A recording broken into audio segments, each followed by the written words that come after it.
4장 13절부터 17절까지의 말씀을 한 절씩 교독하시고 마지막 17절 합독하도록 하겠습니다. 제가 가진 성경으로 406에서 407쪽쯤에 있습니다. 구약 성경 룻기 4장 13절부터 17절입니다.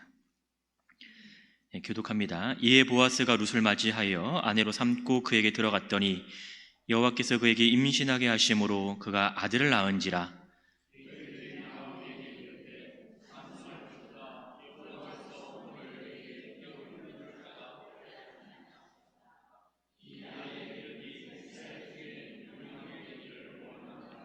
이는 내 생명의 회복자이며 내 노년의 봉영자라. 곧 너를 사랑하며 7 아들보다 귀한 내 며느리가 낳은 자로다 하니라.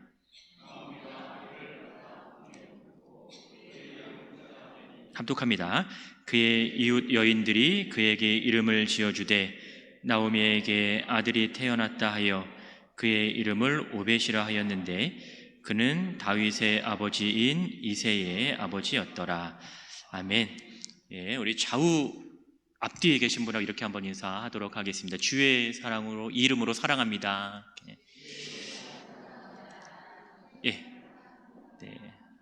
다시 한번 또 인사하도록 하겠습니다. 오늘도 말씀으로 힘을 얻기를 바랍니다.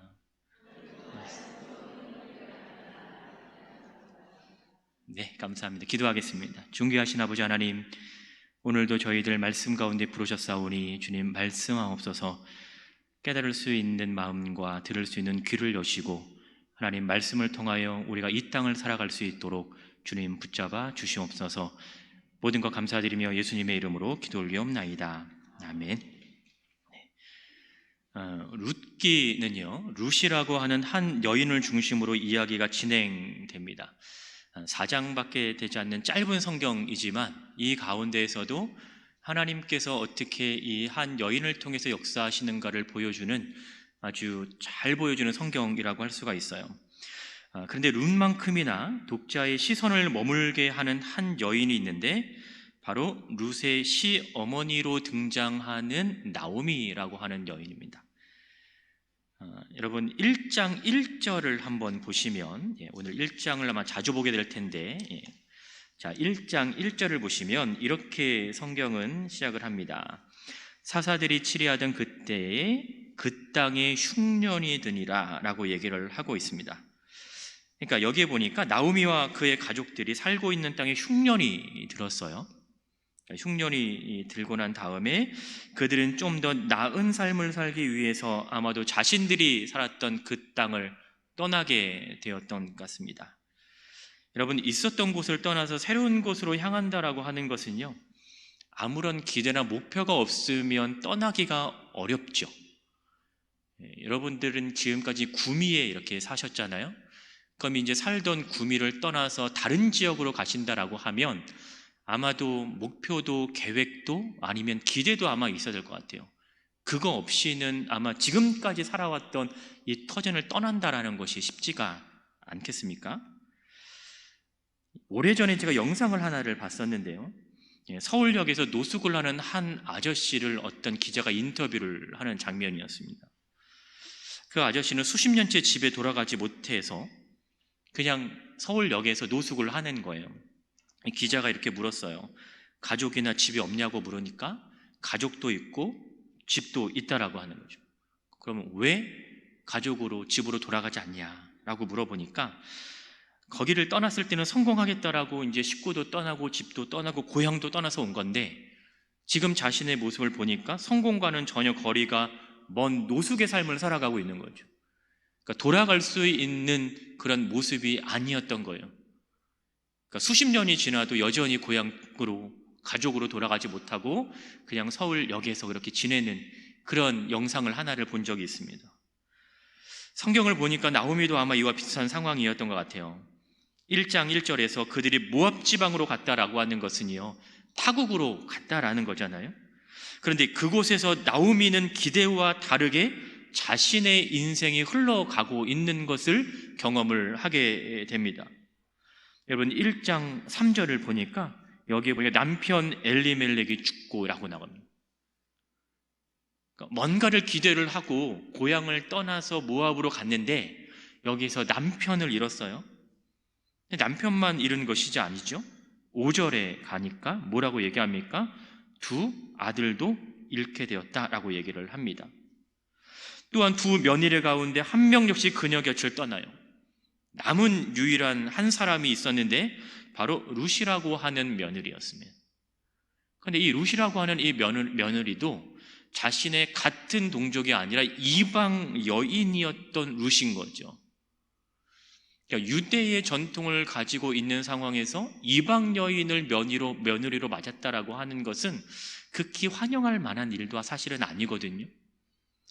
그런데 이렇게 빈손으로 고향에 돌아갈 수밖에 없는 나오미의 모습을 본다면 아마도 우리는 인간적인 모습에서는 그녀의 이 심정을 충분히 이해할 수 있을 거라고 생각이 들긴 합니다. 하지만 만약에 우리가 이와 같은 상황에 놓여 있다라고 하면 여러분은 어떠한 고백을 하시겠습니까? 그럼에도 하나님은 나의 하나님이십니다 라고 고백을 할 수 있겠어요? 아니면 하나님 왜 제게 또 이런 어려움을 저에게 허락하십니까? 라고 하겠습니까? 내가 계획하고 기대했던 건 이런 건 아니잖아요. 근데 왜 나에게 또 이런 것을 경험하게 하십니까? 라는 말이 좀 더 앞서서 나오지 않겠습니까?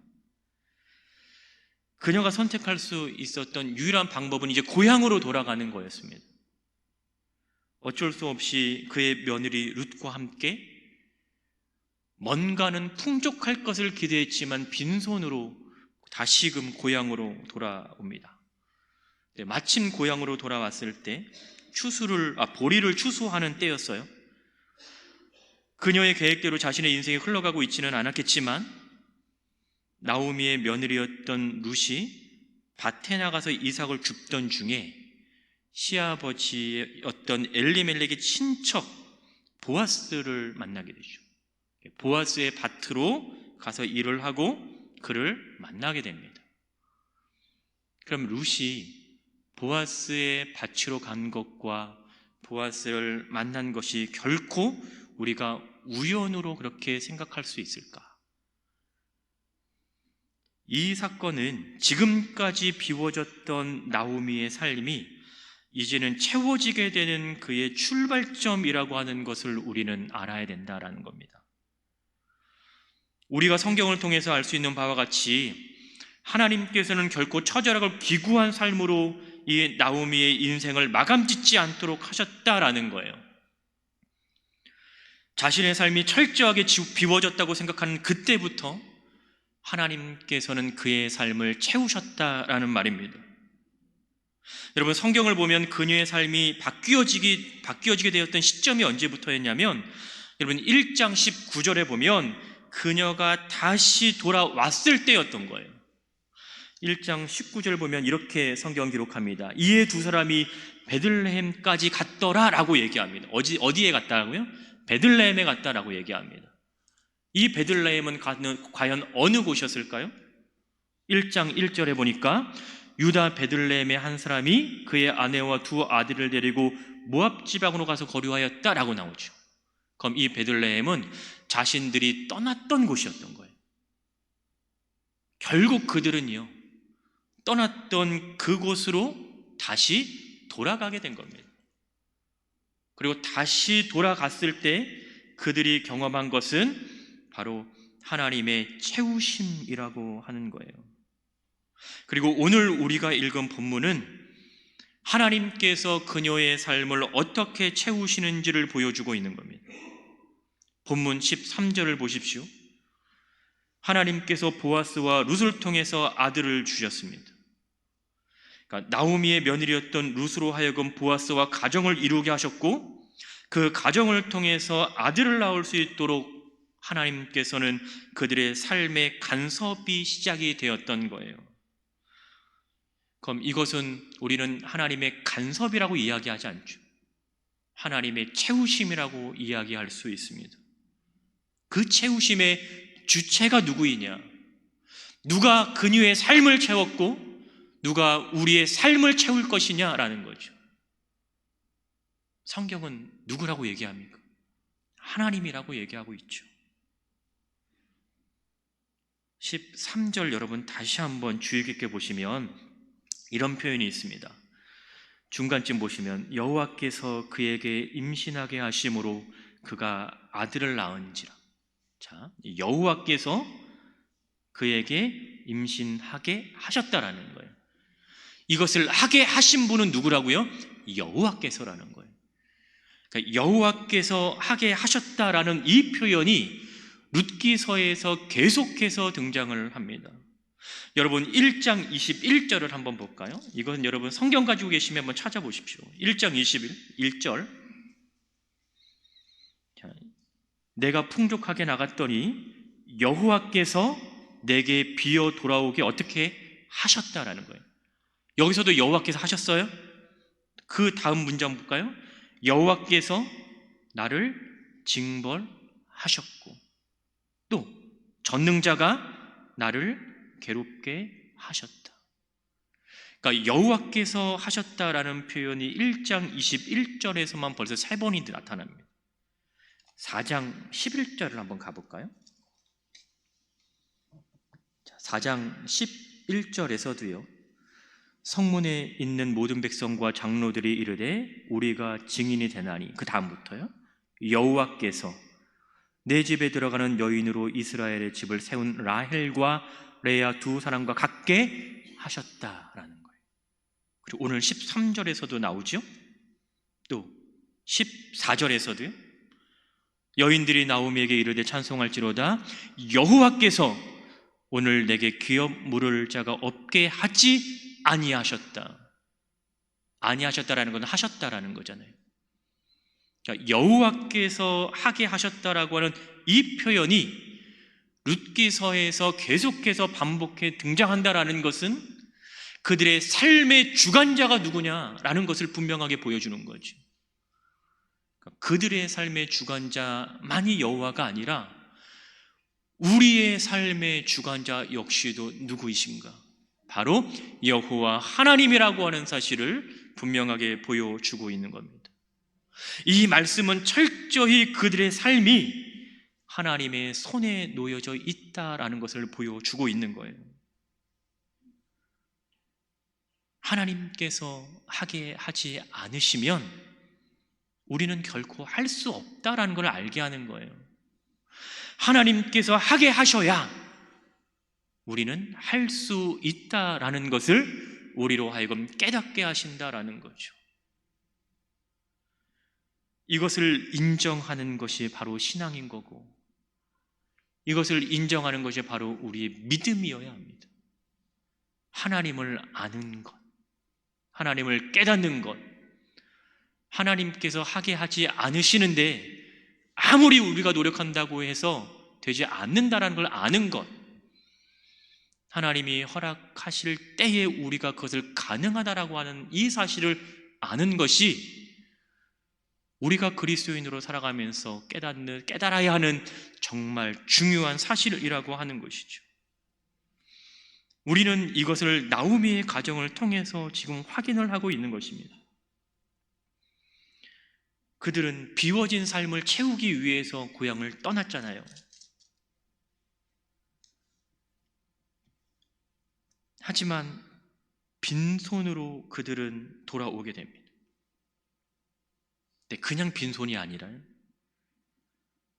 더 비워져서 돌아오게 된 거죠. 그래서 나갈 때는 남편도 있었잖아요.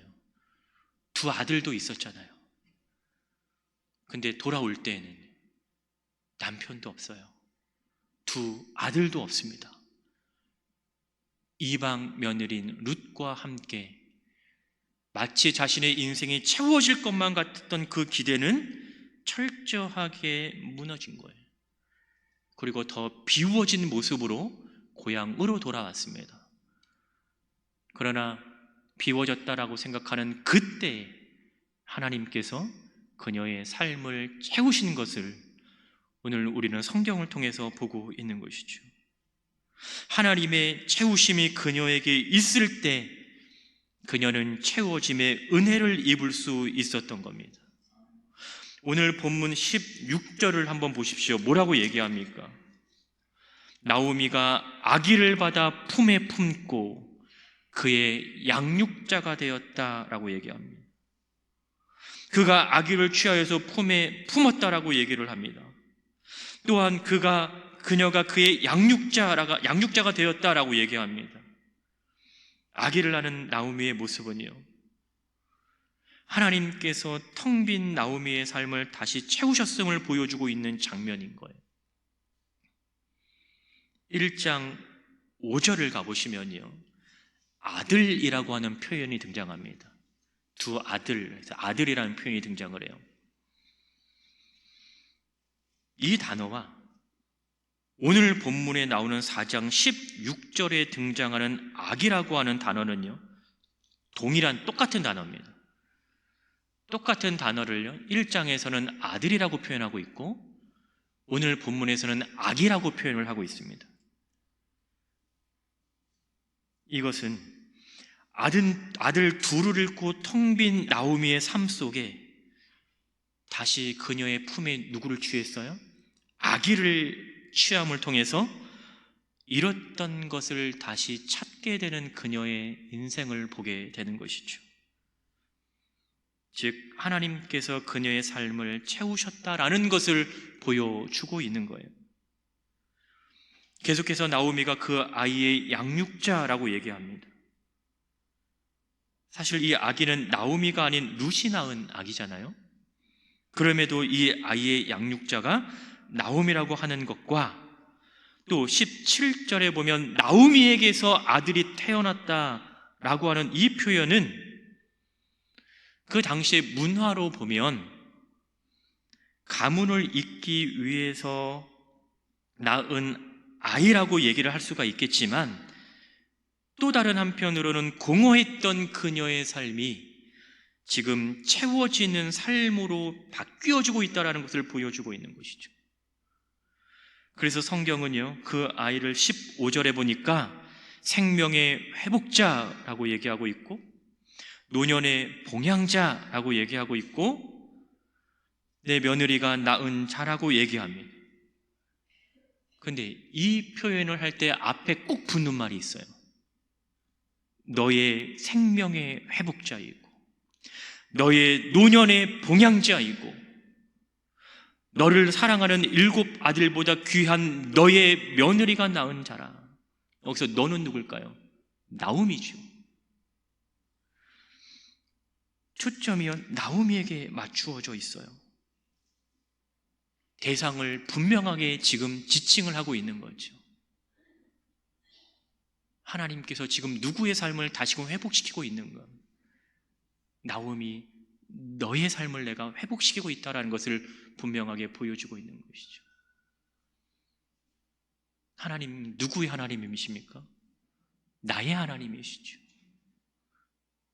주님은요, 나의 주님이십니다. 예수님은요, 나의 예수님이십니다. 여러분을 지키시는 그 하나님께서 비워져가는 여러분의 삶을 채우실 것을 믿습니다.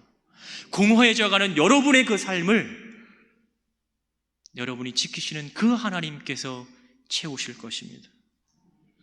여러분, 생명의 회복자라는 단어를 그대로 번역하면 생명을 돌아오게 하는 자입니다. 돌아오게 하다라는 거예요. 회복한다라는 말이. 근데 나오미가 이렇게 얘기를 하죠. 1장 21절을 보면 여호와께서 나로 비어 돌아오게 하셨다라고 얘기하고 있어요. 텅 빈 모습으로 돌아오게 하셨지만 하나님께서는 또 다른 생명을 허락하심으로 다시 채움으로 돌아가게 하시게 하는 거예요. 이 주체가 누구라고요? 하나님이시라고요. 우리의 삶을 하나님께서 비워가고 계십니까? 그러면 비우게 하셨던 그 하나님께서 우리의 삶을 채우시지 않겠어요? 우리가 하나님으로 인해서 약간의 공허함을 느낍니까? 그러면 그 하나님께서 공허한 우리의 마음을 다시 채우시지 아니하시겠어요? 하나님 외에 누가 그녀의 삶을 회복시킬 수 있겠습니까? 하나님 외에 그 누가 우리의 공허하고 텅 빈 삶을 채울 수 있겠어요? 내 주변에 있는 사람들이요? 아니면 내가 가진 능력이요? 사회적 지위가? 물질이? 아니죠. 하나님 한 분밖에 없음을 성경은 이야기를 하고 있는 겁니다. 그렇다면 우리는 나오미의 인생을 통해서 무엇을 알 수 있는가를 생각해 봐야 되죠. 그것이 바로 내가 지금 있는 곳이 어디인가 하는 거예요. 내가 있어야 할 그 자리에 있는가라는 거죠. 룻기 1장 1절 상반절에 이렇게 얘기하잖아요. 사사들이 치리하던 때에 그 땅에 흉년이 드니라. 그들이 살았던 시대적 상황은요, 사사들이 다스리던 때라고 얘기합니다. 이때가 언제인가요? 사사기 시대인 거죠. 신앙적으로 되게 위험이 있었던, 위기가 있었던 그 시기라고 하는 거예요. 사사기 21장 25절을 보면 사사들이 다스리던 때의 모습을 묘사하고 있는데 이렇게 얘기하죠. 각기 자기의 소견 옳은 대로 행하였다. 각기 자기의 소견에 옳은 대로 행하였다라고 성경은 이야기합니다. 쉽게 말하면 하나님의 말씀과는 상관없이 자기의 생각대로, 자기의 뜻대로, 의지대로, 계획대로, 자신들이 원하는 대로 하나님의 간섭을 거부하고 살았다라는 말과 동일한 거죠. 하나님과 함께하는 삶이 아니라, 하나님의 말씀에 귀 기울이는 삶이 아니라, 하나님의 은혜로부터 멀어지고 하나님의 말씀으로부터 멀어지면 과연 신앙으로, 믿음으로 바른 판단을 하며 살아간다는 것이 가능하겠습니까? 그렇지 않죠. 그들이 그렇게 살았기 때문에 오늘 룻기 1장 1절의 말씀이 나타나는 거예요. 1절 다시 보시면 뭐라고 얘기합니까? 그 땅을 떠났잖아요, 이들이. 여기서 말하는 그 땅은 그럼 어떤 땅일까요? 아브라함과 이삭과 야곱이 살았던 땅이죠. 이스라엘 백성들이 출애굽한 이후에 들어가서 정착한 땅, 그 땅이 어디예요? 약속의 땅인 가나안 땅인 거죠. 하나님께서 약속하셨던 그 땅을 이들은 떠난 거예요. 그럼 단순히 이들은 땅을 떠났다라고 얘기할 수 있겠어요? 하나님의 약속을 떠난 거죠.